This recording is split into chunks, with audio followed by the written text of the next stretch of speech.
안녕하세요. 신용 좋은 사람들의 신용상담사입니다. 많은 분들이 학자금 대출을 워크아웃에 포함하지 못한다고 생각하고 계십니다. 22년 1월 학자금 대출 통합 채무조정이 시행되기 전에는 학자금 대출 중 취업 후 상환 학자금을 워크아웃에 포함할 수 없었기 때문에 이렇게 알고 계신 분들이 많이 계십니다. 그러나 현재는 통합 채무조정을 통해 금융채무와 학자금 채무를 통합하여 진행하실 수 있으며 취업 후 상환 학자금도 포함할 수 있도록 변경되었습니다. 단, 통합 채무조정을 신청하기 위한 한 조건이 있는데 그 조건은 뒤에서 알아보도록 하겠습니다. 이번 영상에서는 학자금 대출과 일반 신용대출 채무가 있는 사람이 학자금 대출 통합 채무조정을 신청할 때의 월 변제액과 변제 기간을 신용 좋은 사람들 홈페이지에서 제공하는 무료 채무조정 진단 서비스를 통해 알아보도록 하겠습니다. 우선 채무자의 상황을 간략히 알아보겠습니다.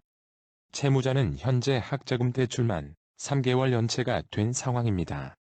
학자금 대출 통합 채무조정을 신청하기 위해서는 꼭 학자금 대출이 3개월 이상 연체된 상황이셔야 합니다.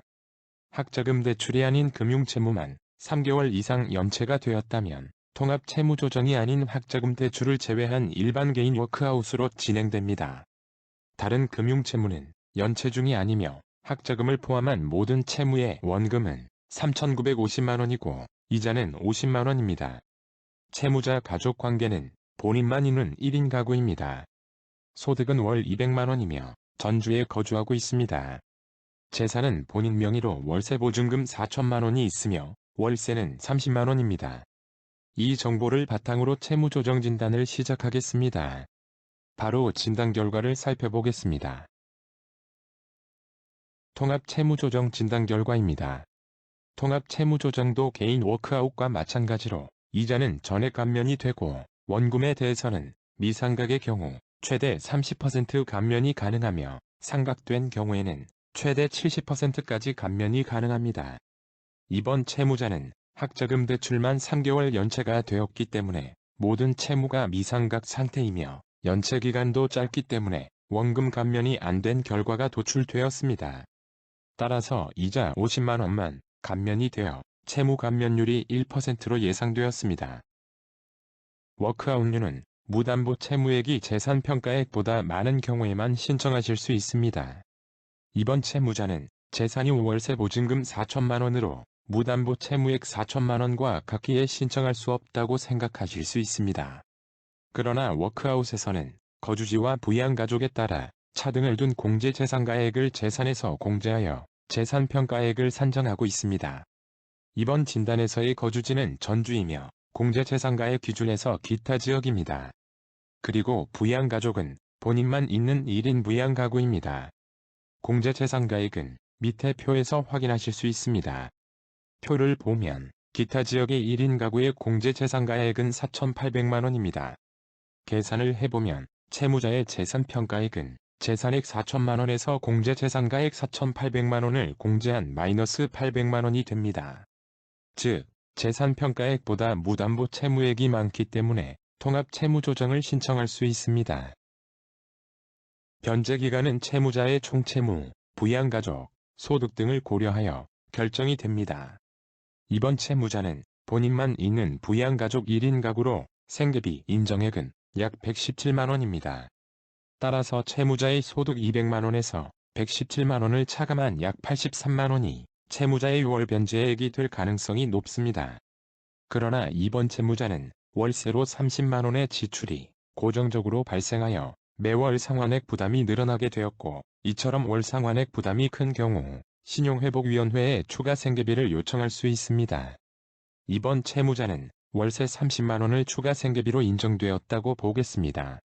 채무자의 소득 200만 원에서 약 147만 원을 차감한 약 53만 원이 채무자의 월 변제액이 될 가능성이 높습니다. 변제 기간을 조정하는 슬라이드를 움직여 월 변제액을 대략 53만 원 근방으로 조절해 본 결과 변제 기간이 74개월로 예상되었습니다. 변제 기간에 따른 월 변제액 변동은 변제 기간 슬라이드를 조정하여 확인하실 수 있습니다. 이번 채무자의 통합 채무조정 진단은 월 변제액 약 53만 원, 변제 기간 74개월, 채무 감면율 1%로 예상되었습니다. 진단 결과를 살펴보았으니 채무진단 방법을 알아보겠습니다. 첫 단계로 소득과 부양가족 정보를 작성하겠습니다. 채무자는 근로소득자로 근로소득란에 200만 원을 적어 넣습니다. 그 다음 부양가족을 체크하면 됩니다. 채무자는 본인만 있는 1인 가구이므로 본인 제외 부양가족 수에 없으므로 체크를 합니다. 주민등록상 거주지향은 채무자의 현재 거주지인 전주가 포함된 기타 지역을 체크하겠습니다. 기타 지역에 대한 정보는 도움말을 클릭하시면 확인하실 수 있습니다. 이제 다음 단계로 진행하겠습니다. 다음 단계는 채무내역 작성입니다. 우선 최장연체기간을 체크합니다. 최장연체기간은 신용회복위원회 워크아웃 신청 조건 중 하나로 개인 워크아웃은 연체가 90일 이상이어야 신청 가능합니다. 이번 채무자는 금융채무 연체는 없지만 학자금 대출이 3개월 연체가 된 상태입니다. 90일 이상을 체크합니다. 무담보 채무를 작성해 보도록 하겠습니다. 워크아웃은 신용회복 지원 협약된 채권회사의 채권만 절차에 포함할 수 있습니다. 따라서 채무자의 채무가 이 협약에 가입한 채권회사의 채권인지를 확인하여 진행해야 합니다. 이번 채무자의 모든 채무는 신용회복 지원 협약된 채무로 확인되었습니다. 신용회복 지원 협약 가입 채권회사는 신용회복위원회 홈페이지에서 조회하실 수 있습니다. 신용회복 지원 협약된 채무 탭을 클릭 후 채무 내역을 작성하겠습니다. 그림과 같이 채권자, 원금, 이자를 작성합니다. 매각 또는 장기 연체는 채권이 매각된 경우 또는 1년 이상 장기 연체된 경우 클릭하여 체크하며 대출 시기는 6개월 이내 대출한 채무인 경우 클릭하여 체크합니다. 그리고 입력 버튼을 눌러 표에 등록합니다.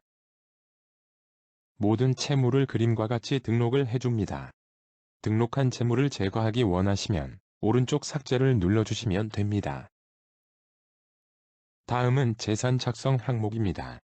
영상 속 그림을 보면 배우자 재산 항목이 있는 것을 보실 수 있습니다. 배우자 재산은 채무조정에서 평가 항목입니다. 이번 채무자는 배우자 재산은 없고 본인 재산만 있으므로 본인 재산항을 선택하고 작성을 시작합니다. 주택임차 보증금의 4천만 원을 입력합니다. 소재지는 전주이므로 기타 지역을 체크하고 공동명의가 아니므로 그대로 입력 버튼으로 표에 등록합니다. 다음 버튼을 누르시면 앞에서 보았던 진단 결과가 화면에 출력이 됩니다.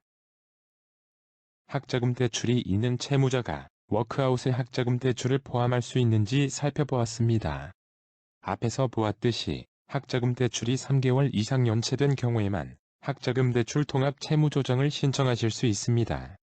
즉, 학자금 대출이 남아있다 하여도 학자금 대출이 연체가 안 되었다면 학자금 대출이 포함이 안 된 일반 워크아웃을 진행하셔야 합니다. 추가로 이번 채무자처럼 금융채무 연체 없이 학자금 대출 연체만으로 채무조정을 신청한 채무자는 심한 추심이 없이 채무조정을 진행할 수 있습니다. 일반적으로 학자금 대출은 일반 대출과 비교하여 연체 시 추심의 강도가 심하지 않기 때문입니다. 무료 채무조정 진단은 신용 좋은 사람들 홈페이지에서 회원가입 없이 무료로 이용하실 수 있으니 많은 이용 바랍니다. 홈페이지는 영상 및 정보란에서 확인하실 수 있습니다. 감사합니다.